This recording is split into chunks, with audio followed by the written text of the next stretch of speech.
Boa noite, pessoal. Vamos para mais uma live do Grupo Novais. Live hoje que nós vamos ter como convidado o engenheiro Adolfo. O Adolfo já teve experiência em gestão de serviços de água e esgoto no município de Itu, no município de Louveira, bem como também já assumiu a diretoria de obras aí do município de Itupeva. Então nós vamos para mais uma live para que a gente possa compartilhar informações, divulgar conteúdos e que o material fique disponível aí no Instagram da Novais. Olá, Matheus, boa noite, tudo bem com você? Nós estamos só aguardando o nosso convidado da live de hoje.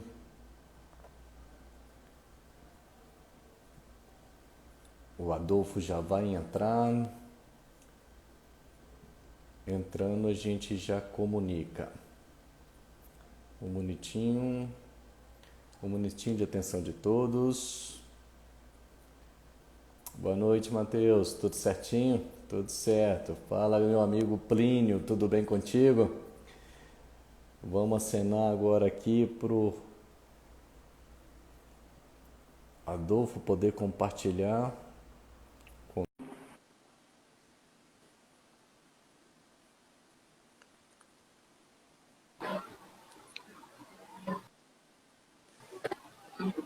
Alô? Oi, Adolfo, tudo bem contigo? Boa noite.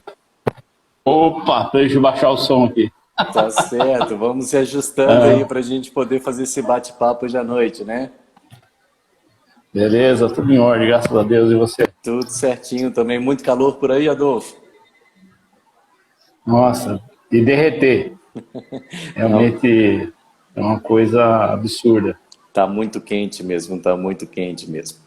Adolfo, inicialmente, satisfação enorme ter você aqui no Grupo Novais com a gente para mais uma live que a gente vai estar proporcionando. Toda semana a gente está trazendo um profissional com uma experiência em determinada área para que a gente gere conteúdos e que esses conteúdos, o nosso interesse são gerar conteúdos que não achem literatura, ou seja, são experiências dos profissionais, são vivências dos profissionais que possam trazer isso num formato de vídeo, né? Para que as pessoas possam aprender com algum desses tipos de conteúdo e possam vivenciar depois e minimizar os erros que podem acontecer na sua vida e encurtar caminhos, né?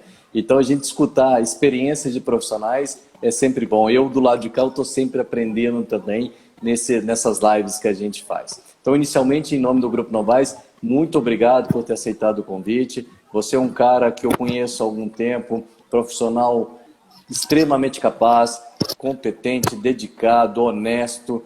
Falar da sua integridade não precisa nem falar. Então, ter você aqui dividindo esse espaço com a gente é uma satisfação enorme. Muito obrigado de ter você aqui nessa noite de hoje, tá bom? Luciano, eu agradeço a oportunidade e eu tenho acompanhado o seu trabalho, tento segui-lo nas redes sociais e eu admiro pela competência e pelo trabalho muito bonito que você faz, tanto na parte técnica quanto na parte social.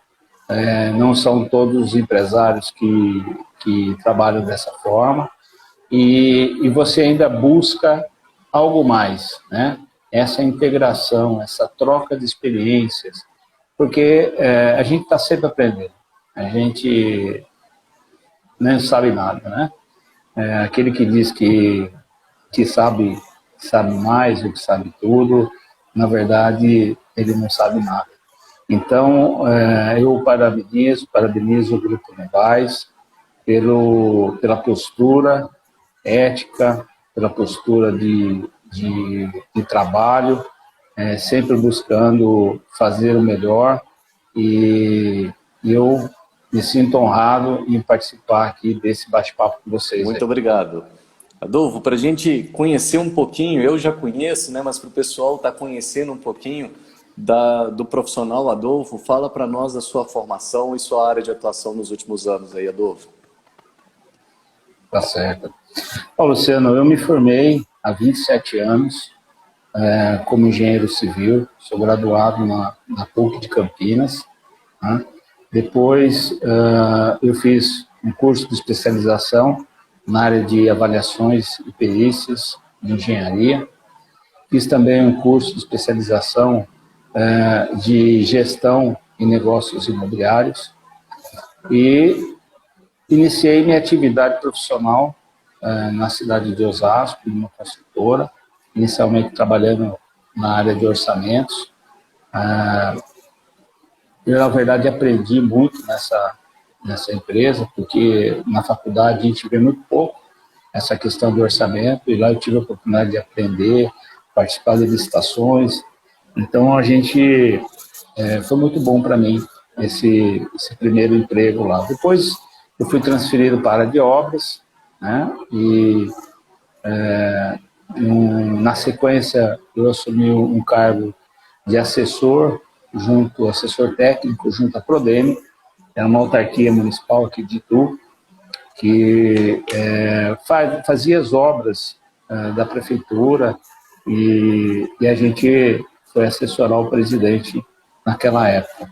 Depois acabei assumindo também, no momento seguinte, a diretoria de obras aqui de Itu, uma oportunidade que a gente teve de trabalhar um pouco em cima de uma outra área mais burocrática, de aprovação, a área de plano diretor, e então também foi muito bom, né? Depois, na sequência, eu assumi a presidência do SAI, né? O SAI aqui de Itu também. Fiquei de 2001 até o final de 2004. Também foi uma experiência muito importante. Eu tinha apenas 30 anos de idade, aprendi muito, sofri muito, não foi fácil. A gente vai entrar um pouquinho mais em detalhes nessa questão, mas foi uma experiência muito bacana. Depois eu fui convidado a estar diretor de obras em Itupeva. Pouco depois, acabei acumulando a função de planejamento também. E aí, já é uma área que batia um pouco mais com a diretoria, quando eu fui diretor de obras em Itu, né? A gente teve a oportunidade de fazer 2 revisões do plano diretor, avançamos bastante nessa área, também aprendi muito trabalhando nessa função. Depois, e mais recentemente, né, assumi em 2017 o cargo de diretor de planejamento do SAI de Louveira, e no ano de 2018 assumi a Secretaria de Água e Esgoto de Louveira. Então, e saí recentemente, mês passado. A gente está agora pensando num outro rumo aí, junto com a minha empresa, dando um apoio aqui para o Donizete e ficando um pouquinho mais próximo da família. Muito bom, muito bom. Belo currículo, hein? Belo currículo. Eu fui sócio faltou falar, né? Fui sócio da Habitar Engenharia, na época que estive em Itupeva, e hoje sou sócio da Rufan Engenharia, é uma empresa jovem, com apenas 2 anos, junto com o Donizete, né? Então, o Rô é de Rodrigues e o Fã de Funky. Muito bom. Pronto. Essa eu não sabia. Essa eu não sabia. Muito bom. Muito bom. Bom. Legal. Nitidamente mostra aí a sua experiência principalmente na parte de gestão, né, na área de saneamento, principalmente abastecimento de água e esgotamento sanitário. Você teve uma oportunidade de dirigir 2 departamentos de água, seja ele sendo SAI, né, uma autarquia em Itu, né, bem como um departamento de água no município de Louveira. Isso é uma bela de uma experiência, deve ter tido vivências significativas. Você chegou a pegar, eu me lembro muito bem na crise hídrica de 2014 que teve em Itu. Itu foi muito na mídia, né? E ali mostrou que problemas graves de abastecimento de água acontecem em virtude de escassez hídrica. Na sua gestão em Itu, você pegou escassez hídrica também, Adolfo? Então, eu vou contar um pouquinho do nosso período à frente do SAI. Itu sofreu muito nos anos de 99 e 2000.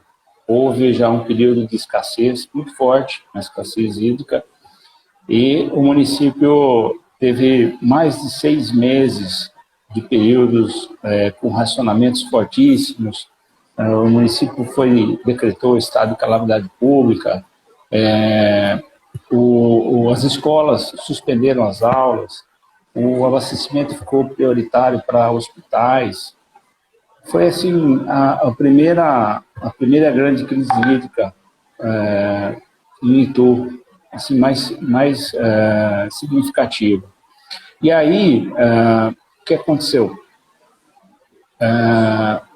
Nós assumimos no ano de 2001, né? Imediatamente após esse período. Então, foi realmente, eu assumi com muita preocupação, porque a responsabilidade era muito grande, né? E é ainda, né? O problema não está totalmente resolvido. Então, e tinha mais um problema, não era só o problema da água, tá? Nós tínhamos também um problema com a concessão do esgoto, a concessionária de esgoto. Aqui foi feita uma concessão para o tratamento do esgoto, né? Não vou entrar muito nesse detalhe, caberia até uma outra live disso aqui. Mas nós tínhamos esses dois problemas, e um atrapalhou o outro. Mas a gente enfrentou esse problema e não fugimos da responsabilidade. Então, o nosso trabalho começou logo depois da eleição já. O prefeito eleito nos chamou para uma reunião, após feito o convite e tudo, e a gente começou a estudar, porque 2000 também teve esse período de racionamento. A cidade estava sob o regime de escassez. Muito bem. Então, a gente começou a visitar os mananciais, juntamente com técnicos do próprio DAE, né, de Sorocaba, de Campinas, de Capivari, né, tentando enxergar alguma solução para que a gente, no mínimo, de imediato, minimizasse. Qual era o desafio? Nós assumimos em janeiro de 2001. A estiagem de 2001 já estava à nossa porta, em abril, né? E o histórico mostrou que em abril, maio, já se começava a racionar. Então, nós tínhamos que adotar medidas rápidas, e você sabe que a questão pública é tudo mais demorado, é tudo mais burocrático. Então, a gente também se viu com as mãos amarradas, né? Mas, enfim, a gente fez as vistorias nos mananciais e detectamos que uma parte das represas particulares estavam cheias. As represas públicas estavam vazias e assoreadas, extremamente assoreadas. E aí a gente já observou, falou, olha, nós temos água, ela está no manancial, nós temos que fazer ela chegar na nossa represa. Agora, tinha um outro problema, né? Como as represas estavam assoreadas, qualquer chuva enchia as represas. Uma chuva pequena que fosse, a represa estava cheia. Mas um período pequeno de escassez de chuva, já faltava água. Então, ali já tinha uma indicação do que precisava ser feito, né? Não bastasse isso, o que nós fizemos? Logo na primeira semana, assim que assumimos, reunimos toda a equipe técnica do SAI. E eles vivenciaram a crise de 99 e 2000. Eu não. Eles vivenciaram. Então, eles sabiam as dificuldades. Eles sabiam o que precisava ser feito, muito mais do que eu. E aí é que é importante ter a humildade de escutar, né? E isso nós fizemos. Então, foi como que se a gente tivesse feito um comitê de crise, né, com uma parte técnica.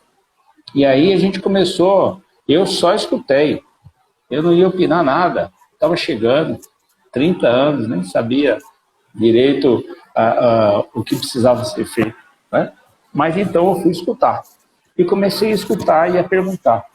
o que precisava ser feito, por que aconteceu isso, por que aconteceu aquilo, o que nós tínhamos de projeto, o que não tínhamos. E a gente começou a observar o seguinte: houve um certo, uma falta de investimento, uma falta de querer fazer, sem querer julgar administrações, vou entrar aqui na parte política, né? Mas não houve um empenho em realizar determinados serviços. Bom, então nós começamos a relacionar uma série de coisas que a gente precisava fazer. O que nós fizemos? Nós dividimos em medidas imediatas, né, de curto prazo, medidas de médio e longo prazo. Né? Fizemos de tudo aquilo que foi falado, brainstorm, a gente pegou e filtrou tudo isso, né, e decidiu, então, o que fazer. Muito bem, eu estou olhando às vezes aqui porque eu fiz um roteirinho para eu não esquecer, porque é bastante coisa. Viu? Então, nós fizemos uma relação de itens que precisavam ser feitos. E o primeiro deles era desassorear a represa. Porque se chovesse, nós íamos perder água. E nós não podíamos perder água. E nisso, o prefeito eleito, assim que foi definido que ele foi o vencedor, já começou a fazer contatos com os órgãos. Eu disse aqui que nós fizemos várias reuniões com o pessoal do DAE. E o prefeito conseguiu, junto ao DAE, uma dragline, né, do DAE. Naquela época eles emprestavam as máquinas, tinham um convênio e tal, para que no dia 1º de janeiro de 2001 ela estivesse na represa, uma das represas nossas, do Itaim, né, a que sente primeiro o baque da escassez, ele estivesse desassoreando desde o primeiro dia do mandato. Então, é uma demonstração clara da vontade de resolver o problema. Mas não era tão simples assim, né? Tem muito mais coisas para ser feito.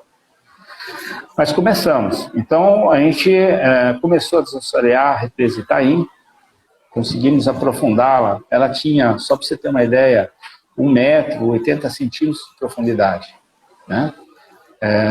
Nós deixamos ela com 3 metros de profundidade, não conseguimos aprofundar mais, porque no fundo da represa Itaim existe uma laje de varvito, né? Então, nós chegamos no máximo, mas mais ao fundo, mais a montante, a gente conseguiu aumentar um pouco a área da represa, né? E no final, a gente acabou triplicando a capacidade de reservação da represa do Itaim. Mais recentemente, eu escutei que outras administrações que vieram depois da gente altearam um pouco mais o barramento, aumentando também a capacidade de reservação da represa do Itaim. Finalizado o Itaim, nós partimos para desassorear uma antiga represa que no passado, não sei exatamente o motivo, ela rompeu-se, né? Ou romperam, e nunca mais ela foi fechada, e ela fica mais a montante da represa do Fubaleiro, a principal represa de Itu, né?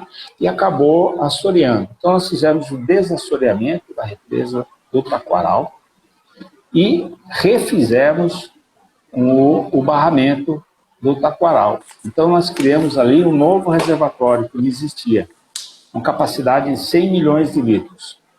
Né? Então, além do desassoreamento, nós fizemos, reconstruímos a represa do Taquaral. E ela, por ficar montante da represa do Fubaleiro, ela serve também como uma espécie de uma caixa de areia, né? Então, ela protege a represa do Fubaleiro, que é muito maior e até mais complicada para fazer o serviço de desassoreamento, né? E, periodicamente, pelo menos espera-se, né, que a gestão faça esse desassoreamento. Bom, finalizado, então, esse desassoreamento e a construção da represa do Taquaral, nós partimos para o desassoreamento da represa do Fubaleiro. Essa foi o que deu mais trabalho, né? Mas conseguimos fazer esse desassoreamento. Então foram ações assim imediatas. Tinha ainda na previsão de se fazer o desassoreamento da represa do Gomes dentro de um condomínio Campo Santo Antônio. Não conseguimos fazer. Ela só foi feita agora, recente, 1 ano, 2 anos atrás, né? Como também tínhamos a previsão de fazer na represa do Braiá o desassoreamento dessa represa. Que eu saiba, não foi feita ainda. Posso estar enganado, mas a informação que eu tenho é que ela não foi desassoreada ainda. E também o desassoreamento da represa São Miguel, uma represa pequena, localizada na região da Cidade Nova. Também não fizemos, não conseguimos, mas foi feito recentemente, né? Então, na questão de limpeza dos reservatórios, aumento da capacidade de reservação, foram essas as medidas que a gente detectou e conseguimos realizar a maior parte delas, as mais significativas, pelo menos. Muito bem. Aí, um outro item que o pessoal colocou foi o seguinte: olha, nós temos algumas estações de tratamento de água que são deficitárias. Elas mais perdem água do que produz. Não estou entendendo. Não, é tanta perda de água que não vale a pena tratar. Vale a pena bombear a água aqui para a estação principal, a Itaú, do Rancho Grande, e a partir daí a gente volta com a água tratada lá principalmente para o Campo Santo Antônio, que era uma das ETAs dentro do Campo Santo Antônio. Nós fizemos a desativação, construímos uma nova adutora de água bruta, chegando até fazendo com que a água chegasse até a Itaú, do Rancho Grande, e retornamos essa água tratada para o bairro do Campo Santo Antônio. Desativamos uma outra ETA também, na mesma situação, era a ETA Paraíso, localizada ali próximo ao shopping, né? E uma terceira ETA, que já não estava praticamente trabalhando, a gente fez a desativação dela plena. Ela estava localizada, se eu não me engano, na Chácaras Flórida, se eu não me engano. Faz 16 anos, não vou conseguir lembrar tudo. Mas a gente conseguiu fazer a desativação dessas ETAs, que houve uma economia. Você sabe que o principal problema nos municípios do Brasil é a questão da perda d'água. E nós tínhamos perda d'água. E nós não podíamos perder água, nós não temos água. Nós não tínhamos águas para distribuir. Então, tudo que a gente conseguisse poupar, economizar, era importante. Bom, para bombear a água, a gente precisa de bomba, né? Então, nós construímos lá dentro do Campo Santo Antônio uma estação de bombeamento para fazer com que essa água bruta chegasse até Itaú. E na Itaú, nós construímos também uma estação de bombeamento e concluímos o trecho da adutora de água tratada, interligando o Rancho Grande a um reservatório de São Camilo. Esse reservatório, na época, o bairro estava começando, mas o bairro é imenso. Hoje o reservatório não dá conta, né? E ele foi estratégico para nós, porque nós, dentro dessa reunião, nós detectamos a possibilidade de mandar a água tratada da ETA 1 até a ETA do Itaim. O que nós imaginamos? Se secar a represa do Itaim, como que a gente vai mandar água para o bairro Potiguara? Como que a gente vai mandar água para aquela região? Né? Através dessa adutora, desse reservatório, nós fazíamos chegar a água até o reservatório localizado atrás do Padovani, né? E ao invés desse reservatório receber a água do Itaim, ele mandava a água para o Itaim, porque lá nós temos uma estação elevatória que bombeia essa água até o Potiguara, né?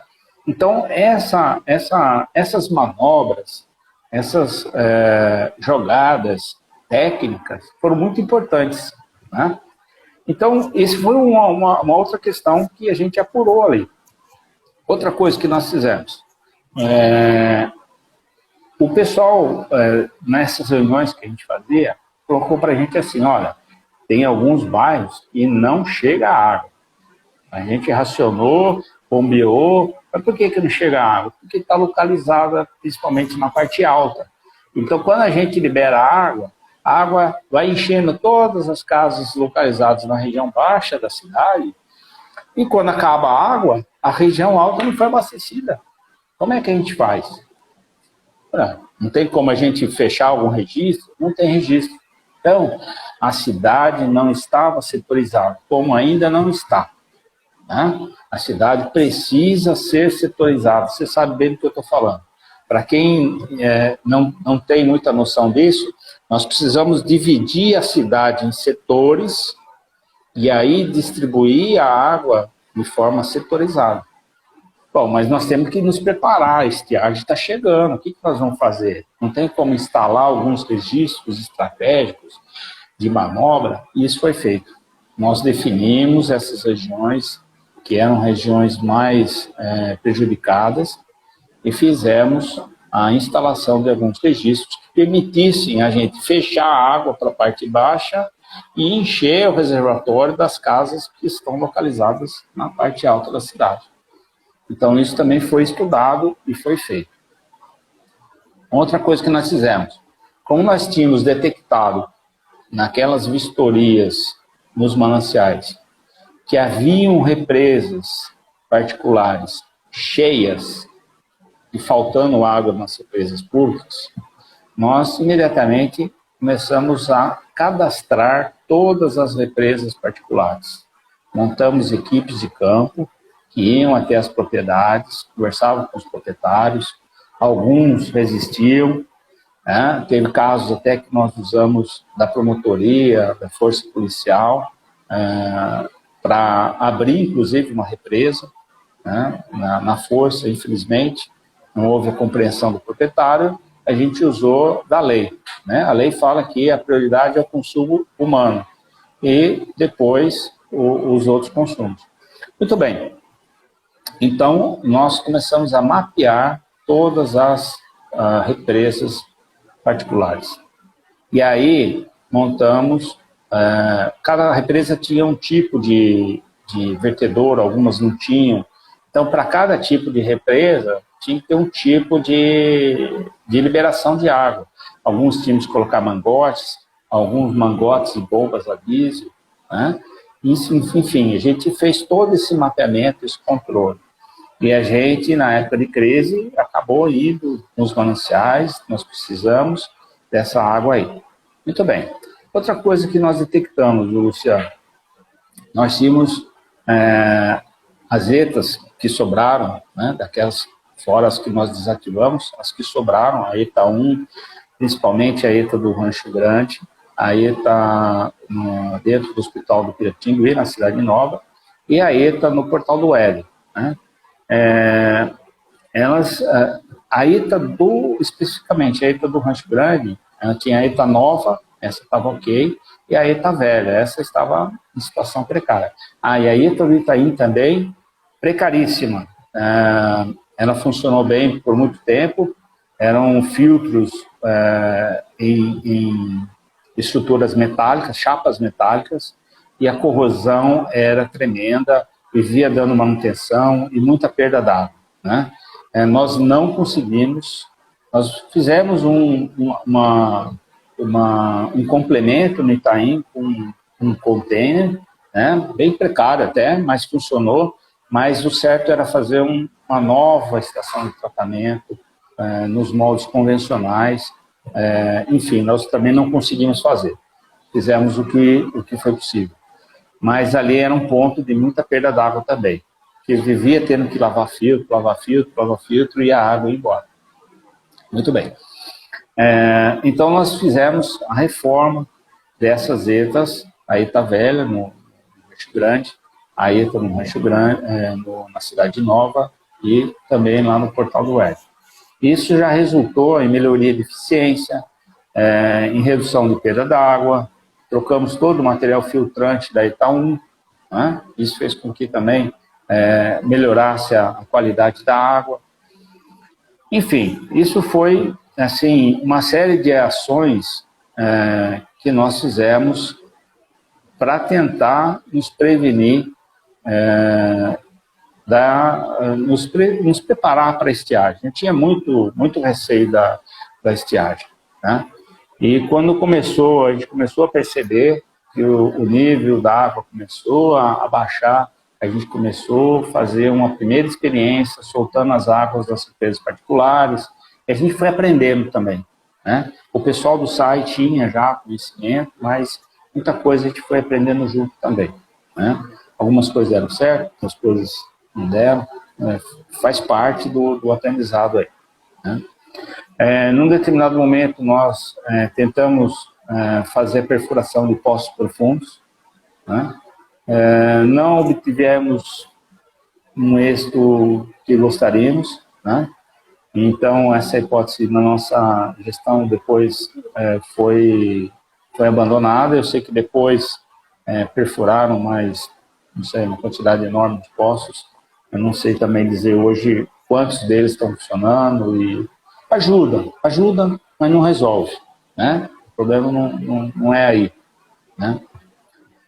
Tentamos fazer uma troca de hidrômetros. Nós tínhamos uma previsão inicial de trocar 10 mil hidrômetros. Essa era a nossa meta na época, né? Conseguimos trocar, acho que chegamos a 2 mil, né? Você sabe que a troca de hidrômetros ela é muito polêmica, né?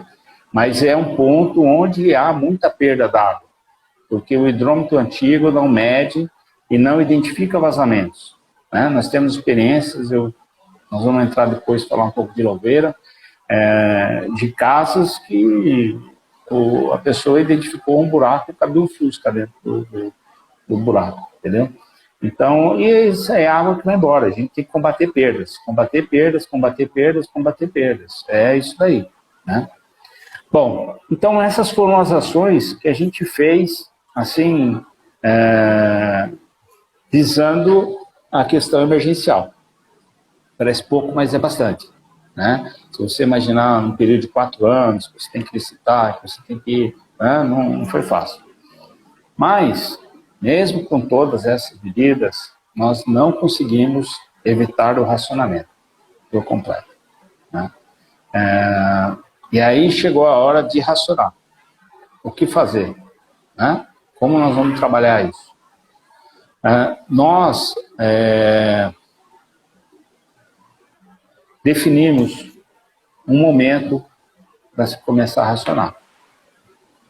Ninguém raciona o que não tem, né? Então, a partir de um determinado momento, nós íamos começar a racionar. Até para a população começar a se acostumar com isso.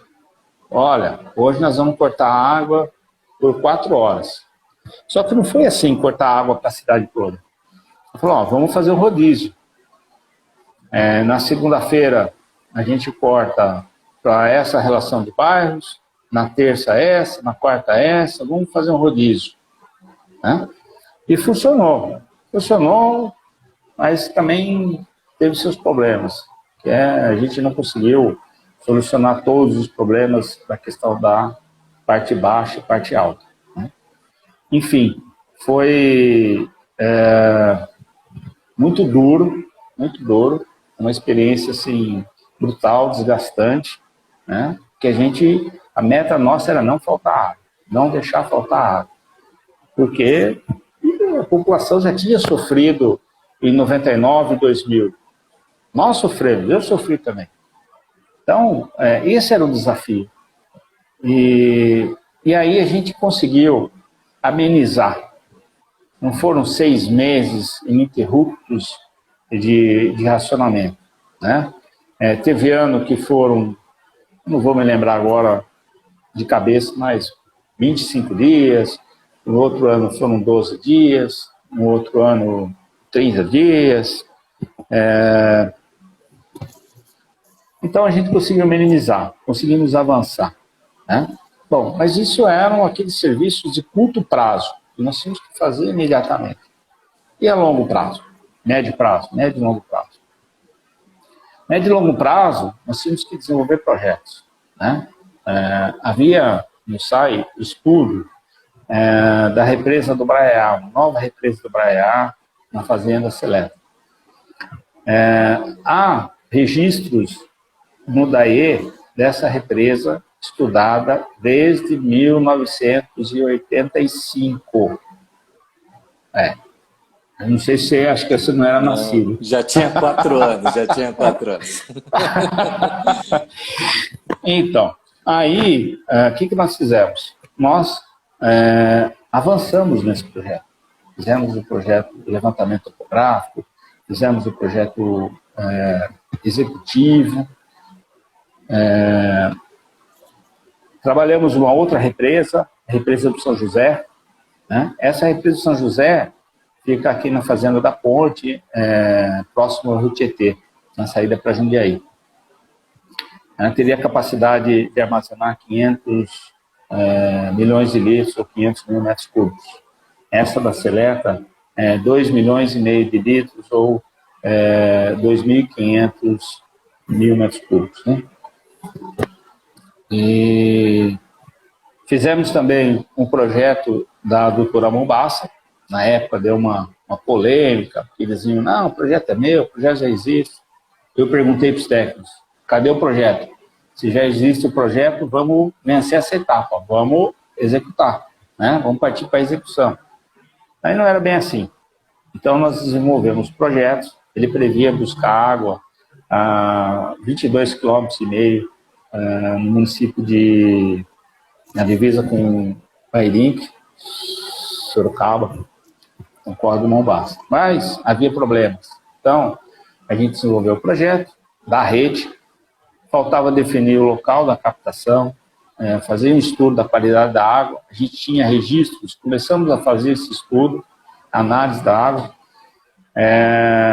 A água tinha problemas. Eu não lembro, tinha a parte de lançamento de efluente, de esgoto, e também tinha algum outro, não sei se era fósforo, era nitrato, tinha alguma coisa acima da norma. E tinha um outro problema. Mombaça, a captação, fica às margens do Rio Tietê. Na época de cheia, existe o problema do refluxo. Né? A água do Tietê entrar no Mombaça. Então precisava ser feito um estudo para definir o ponto de captação. Mas a orientação do DAE sempre foi, primeiro, esgota-se as possibilidades de captação dentro do município, depois parte para a reversão de bacia. Mombaça está numa outra bacia. Né? Então, Mombaça estava um projeto futuro mesmo. Né? E também naquela época, o prefeito, juntamente com os prefeitos de Salto, Cabreúva e Indaiatuba, formaram o consórcio do Piraí. Né? Existe um projeto mais avançado agora de captação de água, construção de barragens e a captação por esses 4 municípios do Rio Piraí. Né? Eu acho que esse projeto ainda vai avançar, isso bem, é um projeto que uma hora já vai ser implantado. Né? Tem que estar ali, tudo que for para melhorar na questão do abastecimento não pode ser desprezado. Né? Esse é o meu ponto de vista. Deixamos um projeto também para a construção de um reservatório de 5 milhões de litros na Itaú, reservatório de água tratada. Né?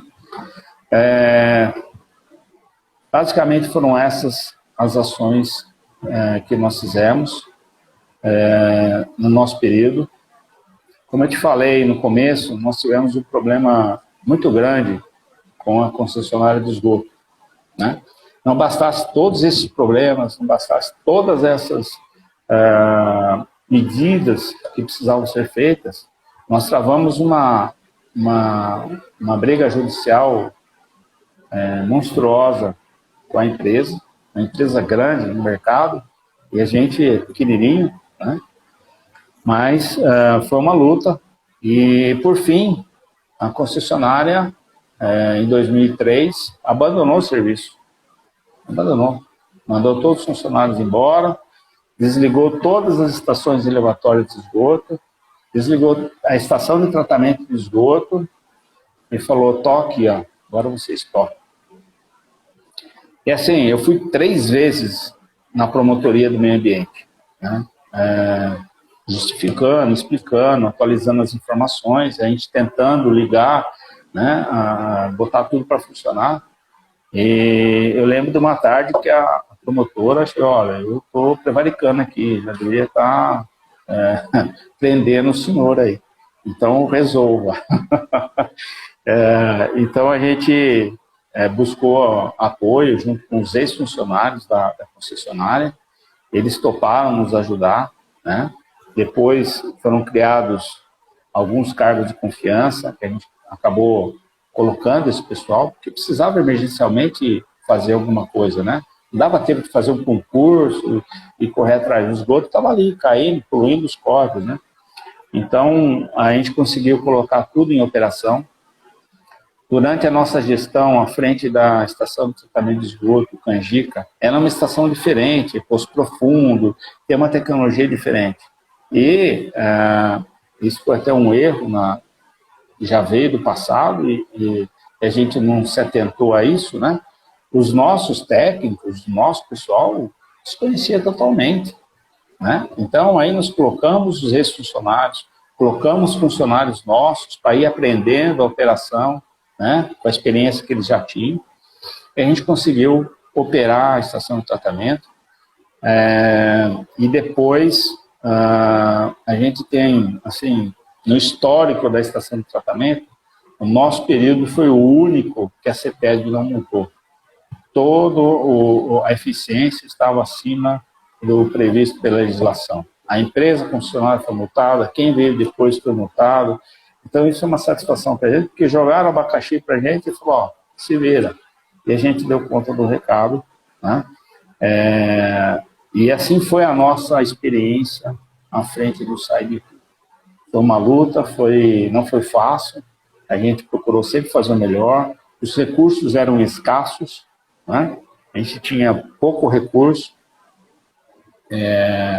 parte do orçamento ia direto para a conta da concessionária, né? A gente só começou a ter mais recursos depois que a concessionária entregou o serviço, e aí a gente passou a operar, não tinha mais por que pagar a empresa se o serviço estava sendo feito por nós, né?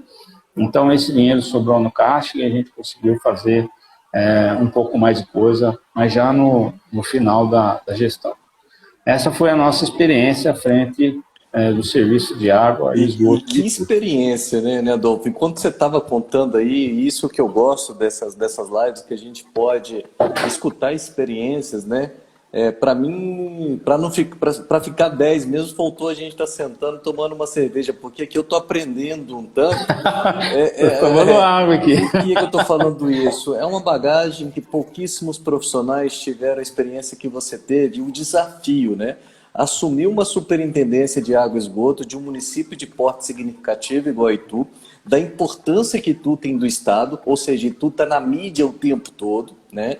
E você já sabendo que em questão de meses, em virtude do histórico do passado dos anos anteriores, então era questão de meses, 4, 5 meses, ia ter falta d'água, né? Vocês, com recursos pequenos, vocês tiveram que atenuar o que dava para minimizar essa falta d'água, vocês não conseguiram zerar, porque em 4, 5 meses não dá para evitar um problema que já é centenário, digamos assim, né? Crônico, né? O problema de falta d'água no município de Itu é significativo, tanto é que 10 anos depois, em 2014, com a crise que deu, Itu novamente veio para a mídia forte, mostrando a crise que tinha, ou seja, mesmo 10 anos após essa experiência, continua tendo esse tipo de problema, então não é problemas fáceis de solucionar.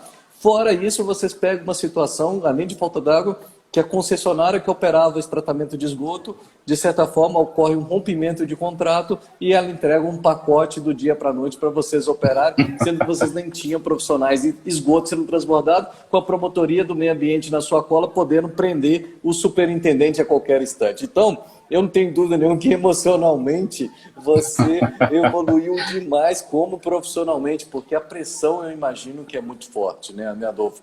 As pessoas, às vezes, a população não tem noção que quando alguém assume a responsabilidade pela operação de um sistema de abastecimento de água e pela operação de coleta, afastamento e tratamento de esgoto, a responsabilidade é enorme, né?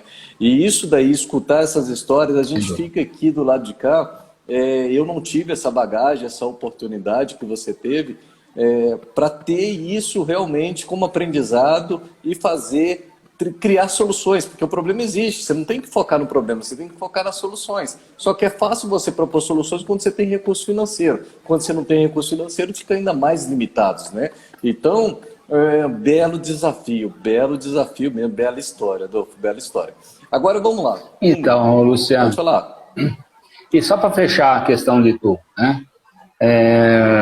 O problema, como você falou, ele voltou a acontecer em 2014, né? Hoje nós estamos passando esse ano também por uma estiagem fortíssima, calor jamais visto, né? Batendo um recorde de temperatura elevada.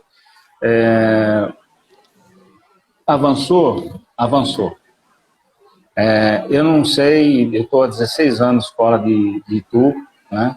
Eu não sei dizer para você se existe um plano hoje municipal com todas as intervenções e obras que precisam ser feitas. Se não tem, precisa ser feito rapidamente, né? Se tem que ficar aí. Nós tivemos problema, depois houve a concessão plena do serviço, água, esgoto, também não deu certo. Então, são traumas em cima de traumas e as obras não acontecem, né? Então, tem que, a primeira coisa, estabelecer um plano municipal de saneamento, que vai se fazer em água, esgoto, nos próximos 20 anos. Beleza. Passa governo, entra governo, sai governo, tem que cumprir o que está ali. Cada um faz a sua parte, você entendeu? É isso que tem que acontecer. E o mérito é para todo mundo. Cada um fez um pouquinho, cada um fez um quinhão, entendeu? Essa politização da água é ruim, né? Nós vimos agora na pandemia, a politização da pandemia, da cloroquina, não precisa disso. Vamos fazer a política do saneamento, a política da água, e não política no saneamento, política na água. Isso não dá certo. Muito bem colocado, e você já deve ter vivenciado bastante, né? Por estar na direção de diversos órgãos públicos, você já viu que a política pode influenciar bastante, tanto para o lado positivo quanto para o lado negativo, né? Então fica aí realmente, o que você está falando é planejamento, né? Se a gente faz os planos municipais técnicos, né? Que o interesse é técnico e não o interesse político, você tem um planejamento para os próximos 20 anos do município, para os próximos 30 anos, e que mudou a gestão, aquele plano tem que ser seguido, né? E a gente costuma falar, outro dia eu tive a oportunidade de conversar nesse mesmo formato que nós estamos batendo um papo agora, com um engenheiro português, em que ele posicionou claramente que a vivência que ele tem no Brasil, que o Brasil faz planejamento para 2, 3 anos, Portugal faz planejamento para 15, 20 anos, e os países nórdicos da Europa fazem planejamento para 100 anos. Olha a diferença, você olha a questão de desenvolvimento e estrutura, né? Então, nós realmente que estamos no ramo da engenharia, nós temos que trabalhar sem dúvida nenhuma no ramo do planejamento. Adolfo, eu queria muito escutar Louveira e Itupeva, mas eu vou ter que deixar isso para um outro momento, porque nós já estamos com quase 50 minutos de lives. Eu vou te fazer uma última pergunta, porque com 55, 57 minutos o Instagram começa a fechar, tá? E ele fecha automaticamente. Mas vamos fazer, porque tem histórias boas também. Isso é muito bom e com certeza vamos. Mas eu vou te provocar agora, quais são os maiores desafios que você vê para o saneamento para os próximos anos aí? Que pela sua visão que você tem. E Louveira e Itupeva nós vamos deixar para uma outra live, tá? Nós vamos fechar isso aí num outro momento também. Tá combinado. Olha, eu colocaria o seguinte, primeiro desafio é o eleitor escolher bons governantes. Esse é o primeiro desafio, né? Porque às vezes o eleitor ele vai votar naquele que é mais chegado, ou aquele que atendeu, ou deu um saco de cimento para ele, uma cesta básica, né? Embora eu acho que hoje isso esteja ocorrendo em uma quantidade muito menor. Mas, enfim, escolher bem o governante. Escolher um governante, porque dependendo do governante, tudo poderá ser melhor ou pior, né? Então, essa eu acho que é o primeiro desafio, saber escolher bem os governantes.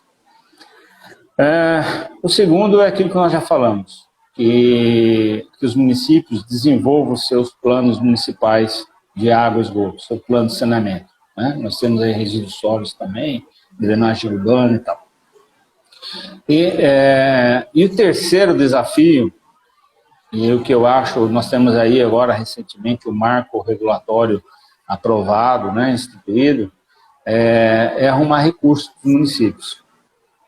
Da forma como está, se não tiver recurso, vai tudo para a iniciativa privada. Eu não sou contra, né? Mas tem muita empresa no mercado que também não está qualificada, né? Nós temos exemplos aqui de Itu, que foram feitas 2 concessões e as 2 foram trágicas, né? Então, que seja feito um plano municipal e que o governo disponibilize recursos, nem que seja recursos para fazer o plano, para fazer os projetos, né? E que esse é o grande desafio. E um terceiro e último desafio, eu acho que a questão ambiental trava muito a velocidade do desenvolvimento do saneamento no Brasil. Não às vezes por serem rígidos demais, mas às vezes até por ter deficiência de pessoal, né? Nós estamos aqui no estado de São Paulo, nós temos aqui a CETESB, é um órgão importante, mas a gente sabe das deficiências. As pessoas são excelentes, competentes, mas não dão conta da demanda, né? A gente vê aí o exemplo de Louveira, que praticamente municipalizou tudo a parte ambiental, até IARIMA já foi aprovado pelo município, né? Então, acho que esse é um outro desafio, preparar os municípios para ter celeridade nos licenciamentos ambientais. Muito bom, Adolfo.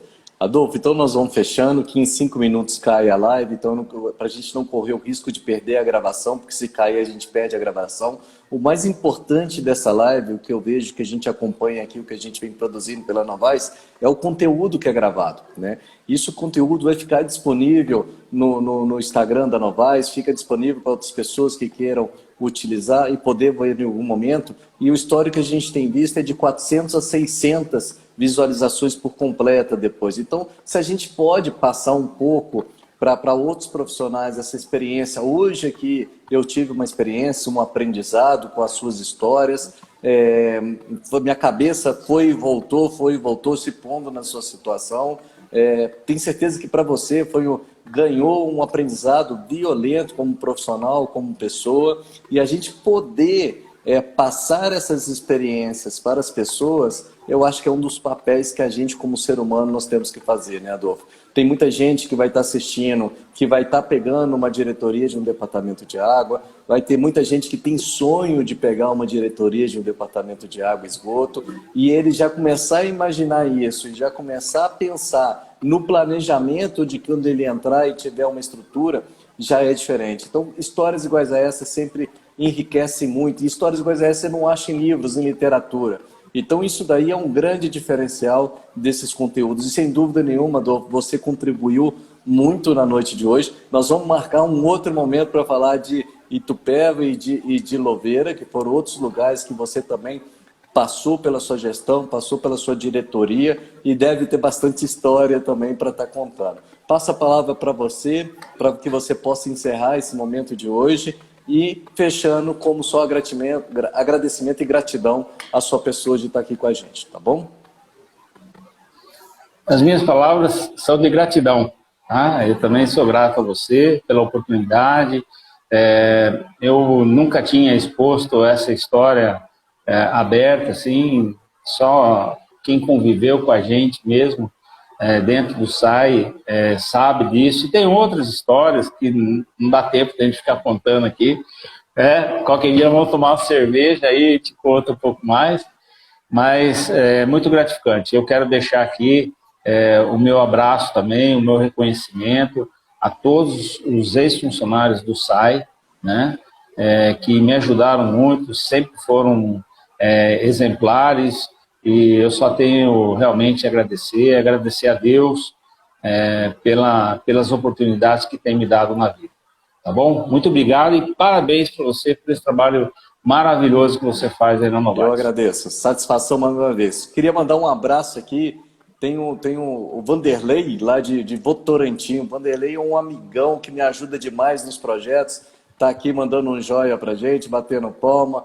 Para o Matheus também, está sempre acompanhando a gente nas lives aí. O Plínio, satisfação, lá do Rio de Janeiro. O Plínio também parceiro na área de perdas, profissional que cresceu muito com conhecimento de perdas. Então, o Matheus está falando aqui, hoje mesmo pude ver uma live que não pude acompanhar ao vivo. Muito grato a vocês por hoje. Então, fica aí um pouquinho da gratidão das pessoas também por compartilhar essa história. O Vanderlei é um cara que a gente falou um pouquinho de projetos de semana passada, é aquele profissional que é da operação, que a gente que trabalha com projeto, a gente põe debaixo do braço para conhecer o sistema, porque o cara sabe tudo e o mais bacana, além de conhecer o sistema, ele passa a informação, né? Nos segura a informação. Legal. Isso quem sai ganhando são os munícipes, são a população, né? Então, profissionais igual o Vanderlei, aí eu sempre falo, carinho especial por você, meu amigo. Obrigado por estar aqui com a gente. E Adolfo, mais uma vez, satisfação enorme, gratidão aí. Forte abraço para você, meu amigo. Que a gente se encontre numa próxima live. Sucesso para você. Estamos à disposição. Um abraço, viu? Tchau, Tudo de tchau. bom.